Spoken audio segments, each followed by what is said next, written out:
Il n'y a pas d'âge pour avoir une bonne idée. J'aime beaucoup les jeunes qui me boostent. Bienvenue dans cette nouvelle série consacrée aux jeunes qui se lancent dans l'entrepreneuriat à destination de nos aînés. Mon invitée d'aujourd'hui, c'est Agathe, une jeune femme de 28 ans, tout en finesse et en gentillesse, qui vient de créer Papy et Mamie Zen à Vernon dans l'Eure. Elle nous explique son parcours de vie, de la perte de sa grand-mère à la création de sa structure pour donner du répit à domicile, un enjeu fondamental dans les prochaines années.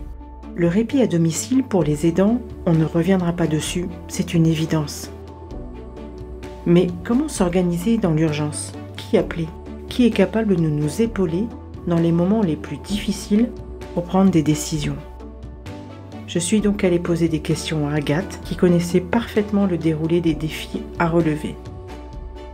Orchestrer le quotidien de nos aînés est un engagement qui bouleverse une vie, un défi journalier très intense. On se retrouve souvent déconcerté et isolé face aux décisions à prendre. Heureusement, dans ce podcast, vous allez pouvoir compter sur des conseils pratiques, une information claire et du soutien. Tous les vendredis, je vous fais découvrir d'attachantes histoires de famille et des témoignages de professionnels pour vous accompagner dans ce challenge émotionnel et logistique.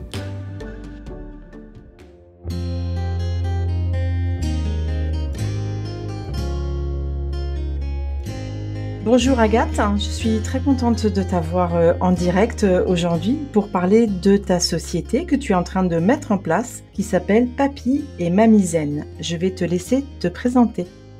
Alors bonjour Anne, merci de me recevoir. Je m'appelle Agathe, j'ai 28 ans. L'histoire de Papy et Mamie Zen commence par une histoire de famille, une histoire d'amour familial puisque je fais ce projet en hommage à ma grand-mère. Ma grand-mère, elle a toujours été présente dans ma vie depuis toujours. Je suis une fille de la campagne, une fille d'agriculteur et ma grand-mère, elle vivait quasiment à côté de chez moi dans la ferme et on a passé de très bons moments ensemble. On a été très complices. Elle m'a transmis plein de belles choses jusqu'à ce que un jour, malheureusement, elle a fait une mauvaise chute quand j'étais en train de faire mes études supérieures. Elle a été hospitalisée, elle a dû être placée en EHPAD. En quelques mois, elle s'est éteinte parce qu'elle a très très mal vécu sa perte d'autonomie, la perte de ses repères et en tant que personne, en tant que famille, en fait, c'est compliqué aussi parce qu'on ne sait pas trop quoi dire.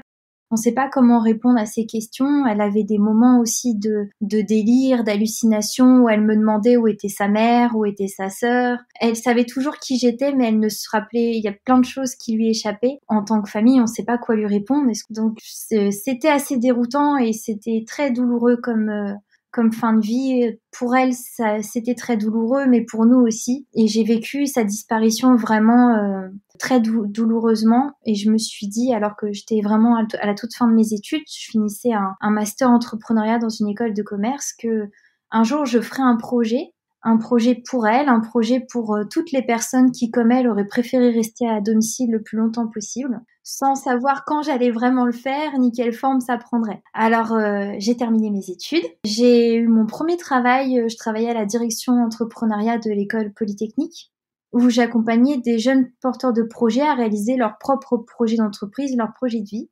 J'ai fait ça pendant 2 ans et c'était super, j'ai fait plein de belles rencontres.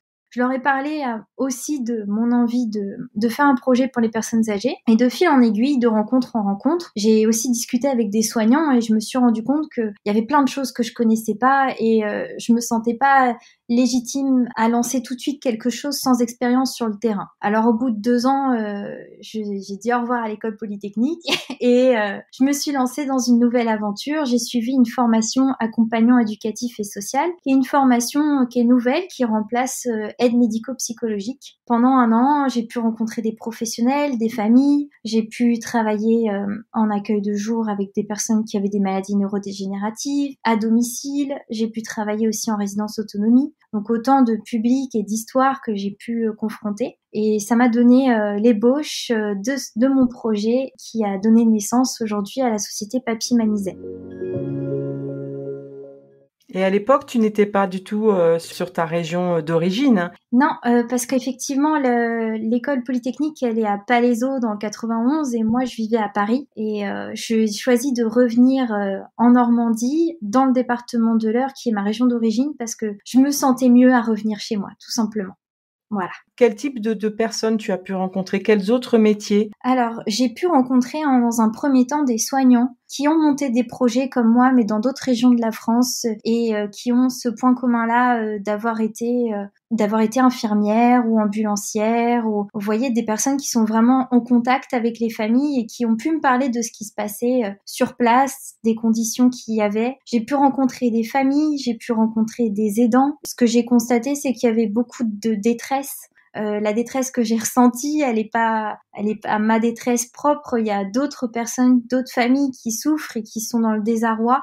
Je me souviendrai toujours de cette femme qui s'occupait de son mari et qui me disait, moi, je lui demandais, qu'est-ce que vous voulez, vous, de quoi vous avez besoin aujourd'hui? Parce que l'accompagnement qu'on faisait, il essayait de l'inclure également. Et elle me disait, moi, tout ce que je veux, c'est que mon mari soit heureux. C'est tout. Et ça m'a vraiment touchée. J'ai fait tout ce que j'ai pu pour elle, pour son mari.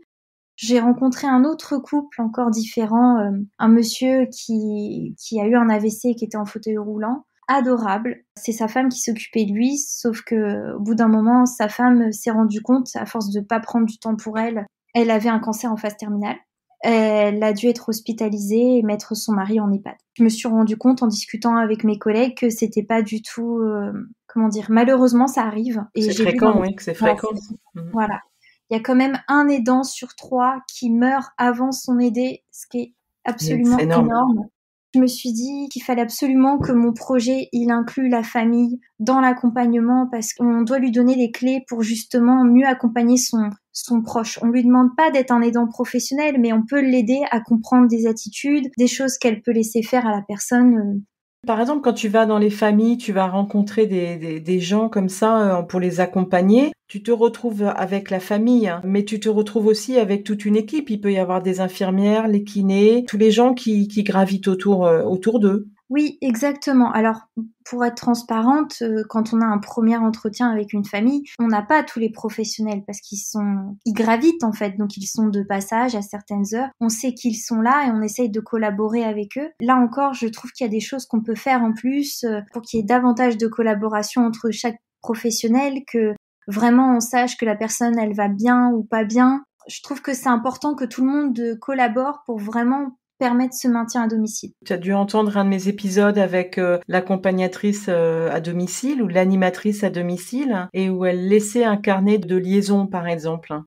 C'est cette espèce de parcours qu'il y a de chacun qui vient individuellement poser sa petite pierre sur la personne à domicile, entre autres, et où on a le sentiment qu'il n'y a pas de corrélation entre tout ça. Alors c'est vrai, aujourd'hui ça se fait, le cahier de liaison pour l'animation à domicile, mais aussi pour tout ce qui est service d'aide à domicile. Tout le monde ne le remplit pas forcément avec énormément de rigueur. Il existe une plateforme de coordination, une sorte d'application en fait, où c'est comme un cahier de liaison numérique où les aidants familiaux ont accès, les infirmières, les médecins, toutes les personnes auxquelles on donne accès à ce dossier partagé. Je l'ai pu le rencontrer dans le salon Silver Economy de l'année dernière, mais c'est encore embryonnaire. Moi, je trouve que c'est l'avenir parce que le problème des cahiers, c'est que les cahiers, ça se jette. En fait, j'ai aussi des familles, et ça c'est quand même intéressant de le savoir, qui complexent sur ce qu'on peut marquer dans le cahier, surtout les usagers. Et j'avais une grand-mère comme ça, une petite dame âgée qui faisait disparaître ses cahiers. Elle voulait pas qu'apparaisse dessus ce qu'elle avait ou comment elle avait été soignée ou des choses comme ça? En fait, on marque tout dans un cahier de liaison. On marque si la personne, par exemple, si elle a des problèmes de constipation, si elle a pu aller ou pas à la selle ou pas, est-ce qu'elle a pu aller aux toilettes, est-ce qu'elle a des problèmes d'infection urinaire. Et tout ça, c'est extrêmement intime, d'autant plus pour une génération qui n'est pas vraiment habituée à parler de ce genre de choses. Ça l'a gêné énormément. Ça l'a gêné. Voilà. Aujourd'hui, comment ça marche dans un service d'aide à domicile? Elles ont des applications où dès qu'elles rentrent chez les bénéficiaires, elles badgent pour dire je suis bien passée, j'ai fait 1 heure chez vous. Eh bien, greffer à cette application-là, cette petite plateforme pour que souvent des femmes, enfin les auxiliaires de vie, elles puissent mettre aujourd'hui ça s'est bien passé, monsieur est de bonne humeur, il est bien allé aux toilettes, enfin voilà, tout ce qu'il faut savoir. Et surtout signaler l'intérêt des applications aussi, c'est de permettre aux familles de voir que ça va bien. Mais c'est intéressant ce que tu dis, que certaines personnes ne le veulent pas ou ne gardent pas le cahier à disposition des autres, parce que c'est étonnant, quoi. Peut-être qu'elles voient ça comme quelque chose d'infantilisant ou de... Moi, je m'en sers de cahier de liaison. Et quand il y a plusieurs intervenantes, je me mets même dans leur cahier. Enfin, je leur demande toujours la permission avant. Je dis, je peux écrire dans votre cahier, elles me répondent. Après, ça nous permet de voir si la personne, elle a bien mangé. Je me suis occupée d'une personne qui mangeait pas beaucoup et qui restait au lit toute la journée. Alors, ce que j'ai trouvé comme astuce, entre guillemets, en discutant avec la personne, j'ai vu que cette personne-là, elle adorait le chocolat. Alors, je lui dis, si je vous prépare du chocolat le matin, est-ce que ça vous dit? Ah bah oui, ça, moi j'aime bien le chocolat. Alors, je lui ai préparé son petit chocolat, le petit appartement embaumé le chocolat. Je lui ai mis des petites madeleines parce qu'il m'a dit que c'était ses gâteaux préférés et il s'est levé tout seul. Au moins, ça lui a permis d'avoir un repas en plus le matin. Et il passait plus la journée au lit. Et en fait, j'ai mis cette information-là dans le cahier pour dire, voilà, les matins où je ne suis pas là, sachez que il se lève avec du chocolat. Voilà. C'est mignon et c'est pratique. C'est une suggestion importante pour les autres quand ils viennent. Alors, Papy et Mamie Zen, c'est quoi? Qu'est-ce que tu as l'intention de faire avec c'est une société de conseil? C'est une société d'accompagnement? Dis-moi. C'est une société d'aide et de répit à domicile. Alors, d'aide à la personne, comme l'aide à la personne classique qu'on peut imaginer, aide à la toilette, à s'habiller, à manger, à faire les courses, qui combine également de la stimulation. Ça veut dire qu'on va vraiment s'adapter à la personne et lui permettre de faire encore tout ce qu'elle peut faire et éventuellement, si elle souhaite intégrer dans le panel de choses qu'on peut faire ensemble, des jeux de mémoire, de la gymnastique, tout ce qui va faire qu'elle va pouvoir avoir de la stimulation intellectuelle et physique pour pouvoir continuer à faire des gestes tout simples qui nous semble évident aujourd'hui, faire ses lacets, boutonner son gilet, pour qu'elle puisse continuer à faire tout ça. Donc l'accompagnement est personnalisé et élaboré avec elle et avec la famille, avec le proche aidant. Et de répit, pourquoi j'ajoute le répit? Pour la prise en compte des aidants, pour permettre aux aidants de s'en aller pendant 1 heure, une demi-journée, une journée, pour qu'ils puissent prendre du temps pour eux, mais aussi échanger avec la personne qui s'occupe de leur proche aidé. Savoir comment ça se passe en ce moment, est-ce qu'il y a une amélioration, malheureusement c'est plutôt un maintien de l'état souvent, surtout dans les maladies neurodégénératives, comment ça se passe, les questions qu'elle peut avoir. Je souhaite aussi pousser la mise en relation avec tous les acteurs locaux qui peuvent les aider. Je trouve que c'est important, surtout dans un département comme le nôtre où tout le monde un peu se connaît, faire en sorte de mettre en relation les bons acteurs. Je ne me positionne pas en apporteur d'affaires. Je dis à la personne, il y a telle société qui existe. Je peux même en proposer plusieurs, suivant ce qu'ils peuvent proposer. Je peux avoir eu des bons retours de cette société-là, et là, je l'explicite clairement, ou je peux dire que je sais qu'elle existe, mais je connais pas. Moi, je suis toujours très honnête. Je peux recommander quelque chose si je connais bien ou si on m'en a dit du bien. Et après, je pense que ça bénéficie à tout le monde, tant à la société de portage de repas qu'à moi.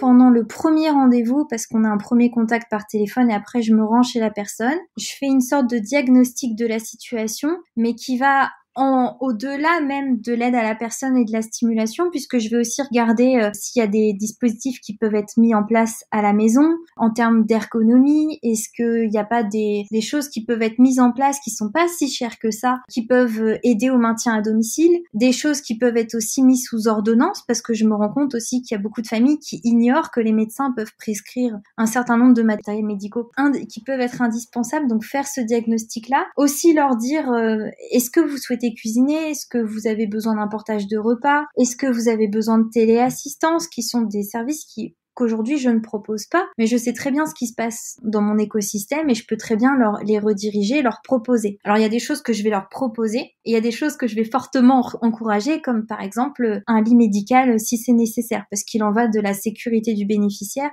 mais aussi de l'intervenante qui vient à domicile. Mais ça, c'est pas le médecin qui, s'il vient à domicile, peut le décider? Alors c'est très rare, en tout cas dans ma région, il y a très peu de médecins. On est dans un désert médical dans le département de l'Eure et très très peu de visites de médecins à domicile. Donc j'ai pris le parti d'aller poser la question même à un magasin qui vend du matériel médical. Et ils fournissent aux médecins une sorte de liste précise à mettre sous ordonnance de matériel qui peut être remboursé par la Sécu, parce qu'il y a aussi des intitulés précis à transmettre à la Sécu. Donc moi j'ai cette feuille et je peux la redonner à la famille si elle le souhaite. Elle passera par ce magasin-là ou pas.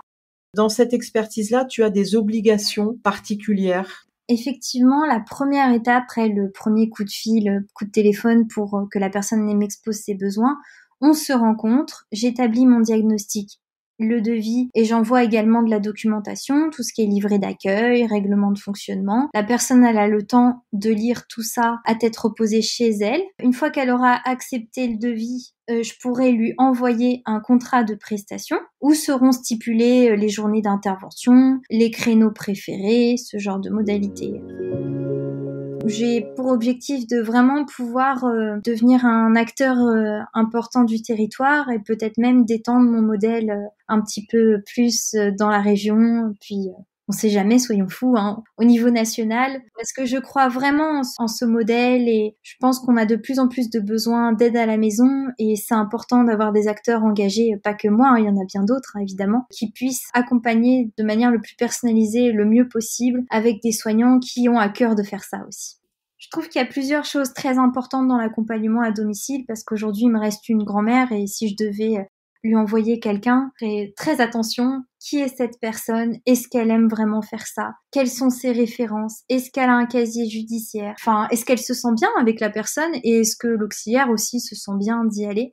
Et c'est vraiment quelque chose que je mettrais du cœur à mettre en place. Au début de tout ça, quand je me suis lancée dans ce projet en 2020, ça remonte, j'avais pour projet de permettre le maintien à domicile. Mais j'imaginais pas de modèle en particulier. J'avais eu la chance de rencontrer une personne qui vit à Limoges et qui a créé une société qui grossit encore beaucoup aujourd'hui, qui m'a dit vous allez voir Agathe, mon modèle à moi il marche, son modèle à elle c'est d'intervenir jour et nuit avec de la téléassistance. Mais peut-être que vous allez trouver autre chose qui correspondra non seulement à ce que vous voulez faire, mais aux besoins de votre territoire. Et vous allez voir qu'on en reparlera. Dans 2 ans, vous aurez changé. Je pense qu'elle avait raison. Parce qu'en fait, mes expériences, elles m'ont permis de vraiment être en contact avec les besoins non seulement des aidants, des aidés, mais aussi les soignants. Parce qu'aujourd'hui, j'ai aussi à cœur de leur offrir des meilleures conditions de travail, d'avoir un management qui soit un petit peu différent. Je trouve que c'est très enrichissant d'avoir ce côté terrain. Bravo. Merci beaucoup en tout cas. Merci.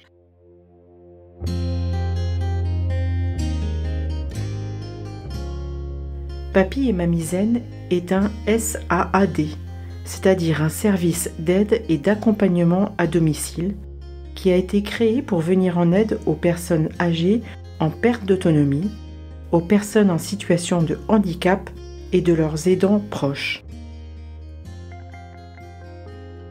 On se retrouve dès la semaine prochaine avec un nouveau parcours d'entrepreneur lié à l'univers de Sweet Papy, bien sûr, et dont l'histoire personnelle a impacté encore une fois de plus sa vie professionnelle. Encore merci d'avoir suivi cet épisode et ce partage intime.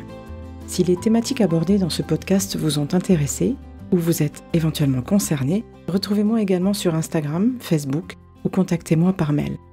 Je me ferai un plaisir d'en discuter avec vous et pourquoi pas de vous interviewer. Pensez également à partager ce balado et pour profiter de la suite, abonnez-vous. Enfin, pour m'aider à le faire connaître, notez 5 étoiles sur Apple Podcast avec un petit commentaire. Allez, à très bientôt et d'ici là, prenez soin de vos proches.